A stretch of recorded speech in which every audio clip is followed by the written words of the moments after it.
about the processes within the planning process group, with special focus on develop a project management plan.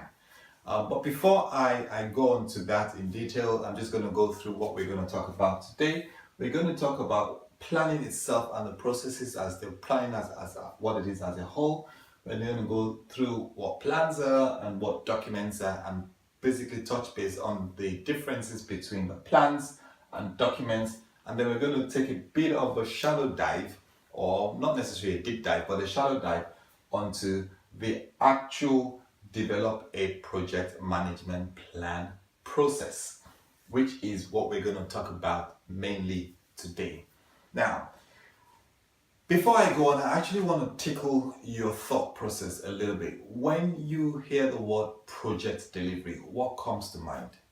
I think you forget the fact that it's a project, but the word delivery tends to take over your mindset, and delivery tends to take you into execution straight away.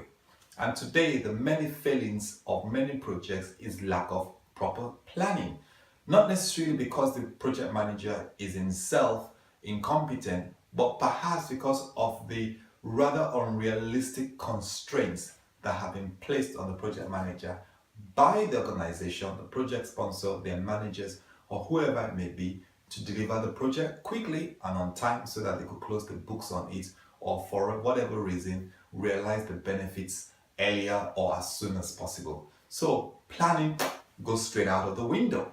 But planning is a very, very, very, very important aspect of project management. Without planning, forget it. That is exactly what's going to happen. The project is going to struggle. The project is going to probably fail. There's going to be a lot of risk unconsidered, and things will just go wrong, and you will go into an unnecessarily wild tornado of problems and spiral problems. You might eventually get the project done, but it's not going to be with the kind of love and joy that you would have hoped for if you had planned for the project properly.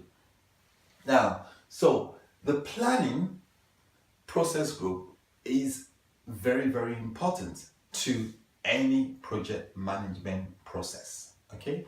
Now, I need to say this quickly before I actually forget myself.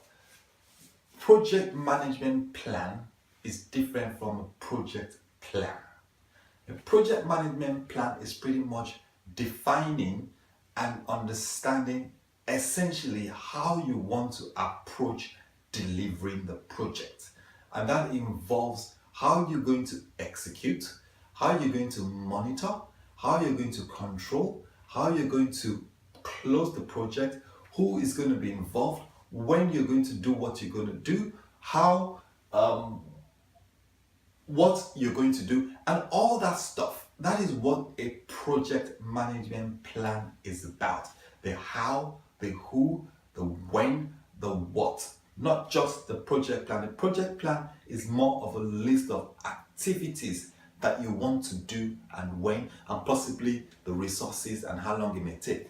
It's not quite, so you need to be very, very careful when you hear the word project management plan.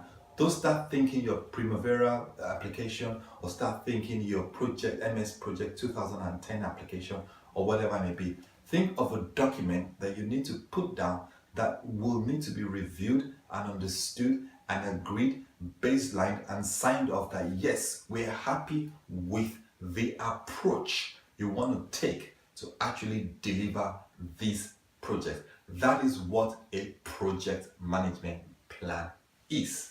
Right, so let's go back to the basics. I've got that out of my chest and I'm happy now. Now, as I said, Aaron, planning is pretty much what you need to do across the entire process groups. Basically, you want to plan how you're going to execute, you want to plan how you're going to monitor, you want to plan how you're going to control, you want to plan how you're going to close the project, and within those areas, there's certain things you need to put down and agree with your team. And that is what planning is all about. Now, in the Pink Guide itself, right, you have what you call plans and documents. Again, the plans are generally what you tend to put together with your project team, however small it is at that point in time. Perhaps the ones that have been mentioned initially in the project charter, to discuss how we're going to approach this. Okay, you may also go to your governance to figure out how and what processes and how we're going to actually tailor this project to meet the needs of the project, to actually successfully deliver the project. Remember, there is a long list of activities to do depending on the size, the complexity, the priority, the importance of the project to the organization. You're going to actually have to take little bits of everything you have learned and put them together into one whole bundle of piece of work to do, and which will then be your yardstick on how you're going to deliver the project. That's essentially what plans are. With plans, you baseline them, which means you kind of put like a benchmark where you say, right, this is what we've agreed. Anything beyond this, we're going to need to get some kind of a formal approval through a change control to get it done. Now, that means with plans, your stakeholders, senior management, or anybody that has an authority would need to sign it off and agree.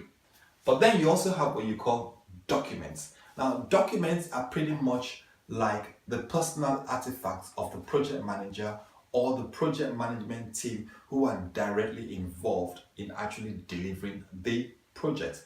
And they could be anything. They could be they could be your stakeholder register or your stakeholder approval matrix. They could be just your personal documents. I'll find them out in the pinball guide in a minute and let you know what those documents could be. But they're documents that don't necessarily need to be sent off to anybody to actually approve. They're just your personal things that you use to plan the project itself. So basically, that is what the documents are. Again, forgive me, I got locked up in my brain, but I will find out and give you an example of what kind of documents there are that you could produce and what kind of plans there are as well. So you can know the difference between a plan and a document. And how does this relate? When you raise a document, when you write a document, the inputs of you writing a document and everything tends to help to actually update the project management plan or any plan that you might have out there. So basically, you can look like a document as like some kind of a staging area for you to do your work and help you to do your work. But then you have to refer back to the plan that you've agreed and signed off with senior stakeholders or whoever has an influence on the project to move that forward. That is what it is between plans and documents. So let's move on straight on to the topic for today, which is the develop a project management plan process. As you all know, the develop a project management plan process is part of the integration management knowledge area. I'll call it thinking area, so that you can basically know that knowledge is thoughts, knowledge is whatever you think of, knowledge is whatever you can do. So it's part of the integration management thinking area, which is what develop a project management plan. It's a no-brainer to say that the output of that process is what? The project management plan. Now, what is a project management plan? For me, looking at it, it's a blank document. Let's start with a blank document that has absolutely nothing. But ultimately, it will become the plan of all plans, because it actually contains all the other subsidiary plans that you would have gathered from all the different thinking areas. That is, you want to plan your scope, it eventually goes into the project management plan. You want to plan your quality, it goes into the project management plan document. You want to plan your time, you want to plan your cost, you want to plan your human resources, you want to plan your procurement. All the planned, anything you have, any process that you have in the planning process group that you have studied or that you will study, all eventually end up in this one king of all king of documents, the project management plan. Now, project management plan, I said, is a blank document, yes. However, it has its own little elements that could help you start. Let's first start with saying, for example, you have a project. You're beginning a project, you have no clue what to do, you have no clue where to start. The first thing you want to do is to tailor the project. Okay? You may, in this instance, go and speak to your project management office, or you may go to speak to your project governance office and say, right, out of all the processes that we do normally use in our organization to manage projects, which one of these processes will suit this project? So basically, at that point in time, you're actually tailor making that particular project to the processes. You're tailor making the processes, the existing processes in the organization, to actually suit the project you want to do. They may tell you, okay, for this particular project, we're going to need a scope statement. But we don't need a full-blown scope statement. We need a short version of a scope statement. We need a high-level plan. We need you to give us an approval matrix. We need you to basically to test. We need you to make sure that we want to have a test plan for this application you want to do. We want to have test cases. We want to have results. Basically, it would also kind of consider at what point in time during the project do you go back to check, like for example, they call it the phase gates or each phases within, depending on the complexity of the project, before you can move forward. Some projects will say, okay, you cannot go into execution until you give us all the plan documents.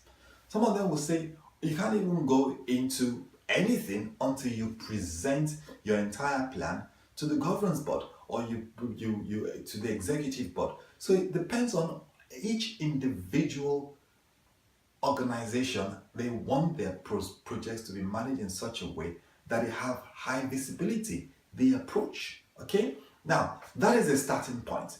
And when you now start thinking through of all the knowledge areas, let me tell you this, even though the knowledge areas are put down in chapters, it doesn't mean one chapter a day.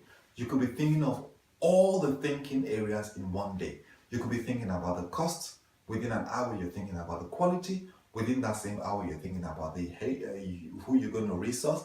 Within that hour, you're thinking about the time. Within that period, just sitting down there writing that document, it may take you a week to write the document in the end, but you're thinking about all those elements. So the good place to start is to put them as checklists and say, I've got to think about the quality, I've got to think about the scope, I've got to think about, and then you then kind of unknowingly actually start the plan of, or start the subsidiary plans, and which all end up in the project management plan. Now, for those who are Prince 2 specialists, this project management plan is as good as what you call the project initiation document, which in Prince 2 world is the Bible for the project. It's everything baseline, whereby you cannot do anything outside that Bible. And this is pretty much what the project management plan is in the PMP world. If anything changes outside what has been agreed, then it would need to be rebaselined. And to do a rebaseline, you're going to need to go through a formal change control process. And that is why the project management plan is such an important document to the overall successful delivery of the project. Now, the question is, can you honestly write a project management plan from beginning to the end before you start execution? The answer is no, you can't, right?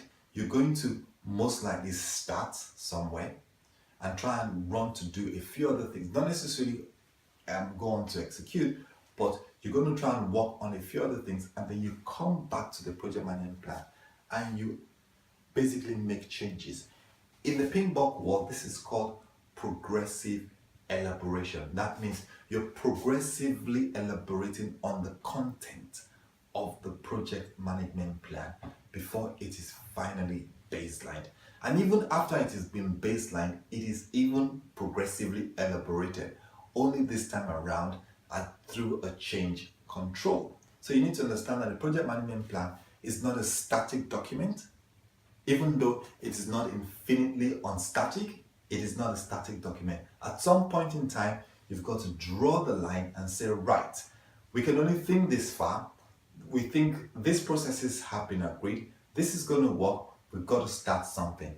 Further along the line of the project, even after we've gone into execution, through monitor and control processes, we may find that we need to modify elements of the project management plan.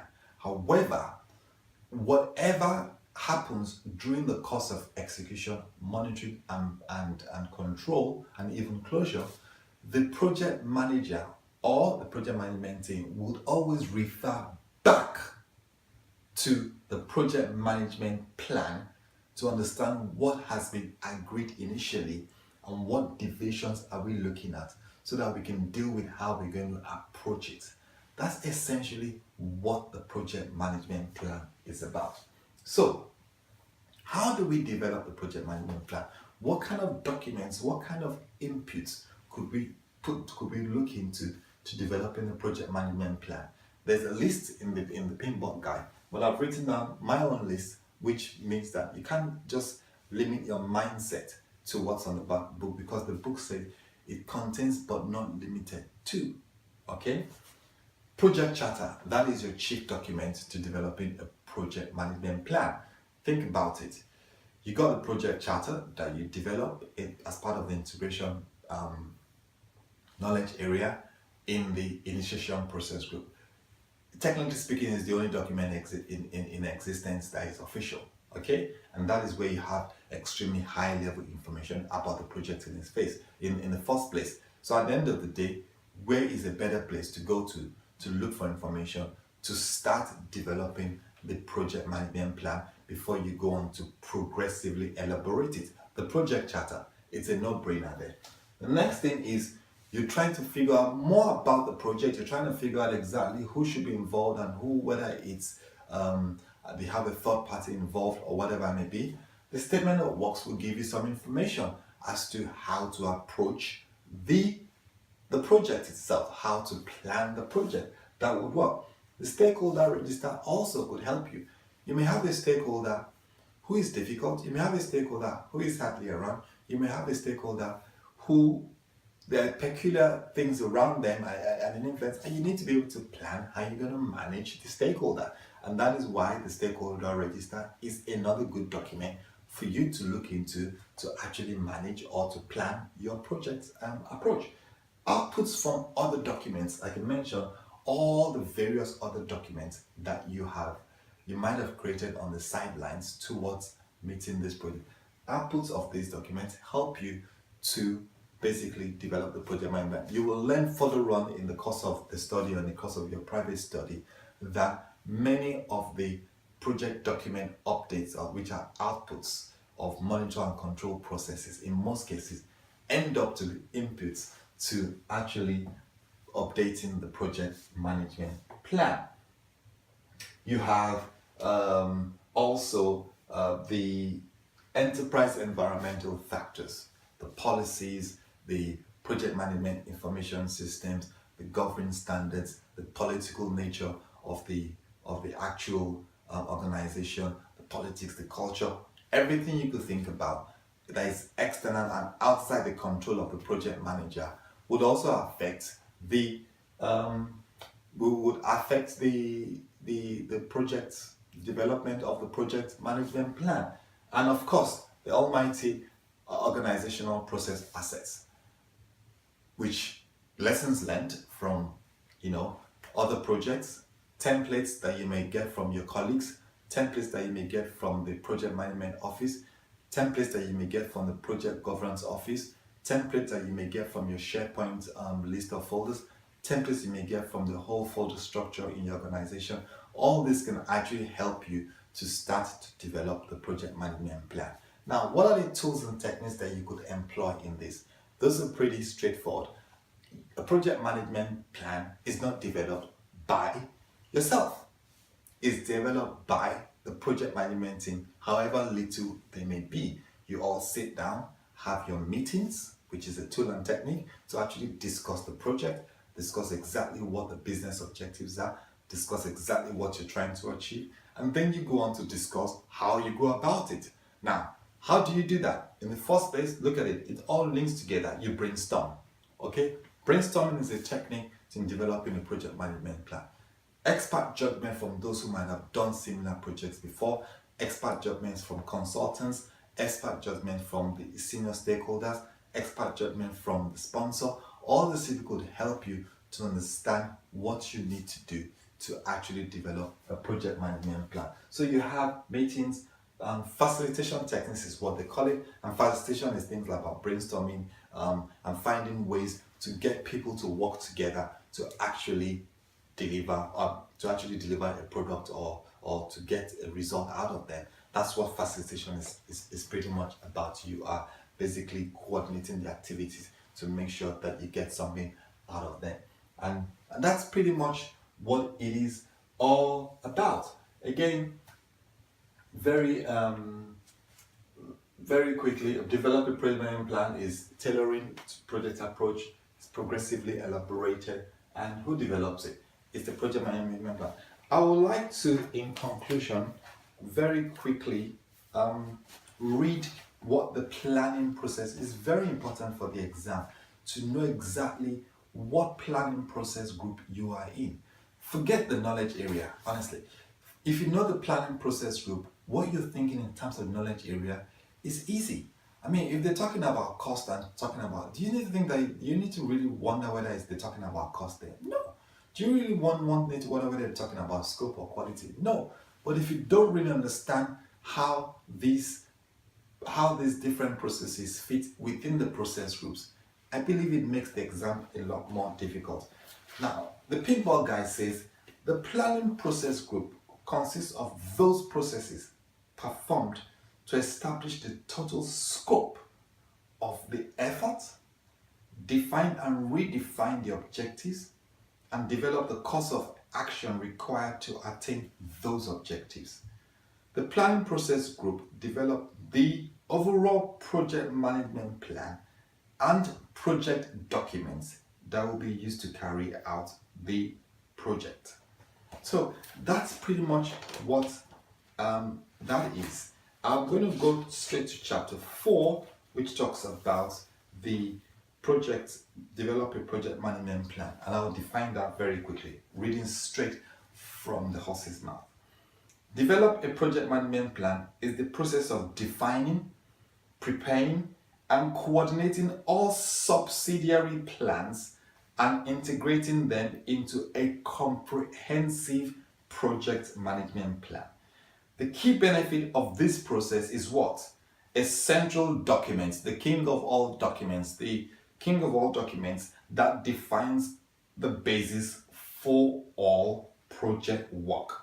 The inputs, tools, and techniques and outputs for this process are defined here and there. So that's pretty much what it is. It says the key benefit of this process is a central document that defines the basis for all project work.